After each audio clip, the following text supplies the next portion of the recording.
एक दिन गांव में एक अजनबी आदमी आया। उसका नाम था बटुकनाथ। आइए, सोने की सुंदर हार देखिए, कितनी सुंदर चमक है। वह आधे दाम में सोने के जेवर बेच रहा था। गांव के लोग उसके आसपास इकट्ठा होने लगे।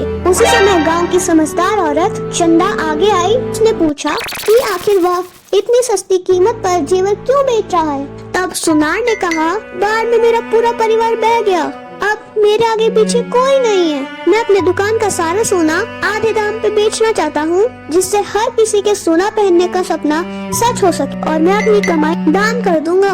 तब चंदा ने कहा, हम सोना तभी खरीदेंगे जब हम उसकी जांच कर लेंगे। अगले दिन जब सुनार गांव वापस आता है तो चंदा उसके सोने की जांच करती है और सब कुछ सही होने पर चंदा ने उससे सोने की चूड़ियां खरीदी और बाकी गांव वालों ने भी उससे कुछ न कुछ खरीदा। चूड़ियां खरीद के चंदा अपने घर पहुंची और खुशी से चूड़ियां पड़ोसन को दिखाई।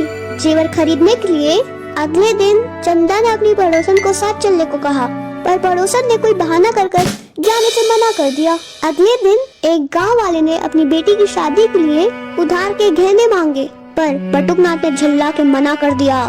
तब चंदा को लगा, दाल में कुछ तो काला है, यह इतनी भी समाज सेवा करने वाला नहीं है। उस रात चंदा उसने हिम्मत करके अपने एक कंगन को तोड़ा और जैसे ही कंगन टूटा, अंदर का सच सामने आ गया। ऊपर सोने का कवच और अंदर पत्थर। तब चंदा मुखिया जी के घर जाती है और मुखिया जी को बटुकनाथ का सारा सच दिखाती है और चंदा को शक हुआ, इस काम में बटुकनाथ अकेला नहीं है, गांव का कोई ना कोई उसका साथ जरूर दे रहा है। मुखिया जी, हमें ये पता लगाना होगा। सुबह होने पर चंदा अपनी पड़ोसन मंदा के पास गई तो चंदा अपनी 2 सोने की चूड़ियां मंदा को देने लगी, पर मंदा ने उसे लेने से मना कर दिया।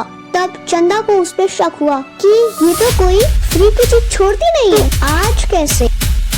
रात होने पर बटुकनाथ चुपचाप मंदा के घर आया और पैसों से भरा बैग देते हुए कहा, मंदा बहन, गांव वालों को खबर भी नहीं कि वह पत्थर खरीद रहे हैं। मंदा हंसते हुए कही, कमाल कर दिया बटुक, अब कल सुबह की गाड़ी पकड़कर यहाँ से चले जाना। तभी चंदा मुखिया जी और गांव वालों के साथ आ गई।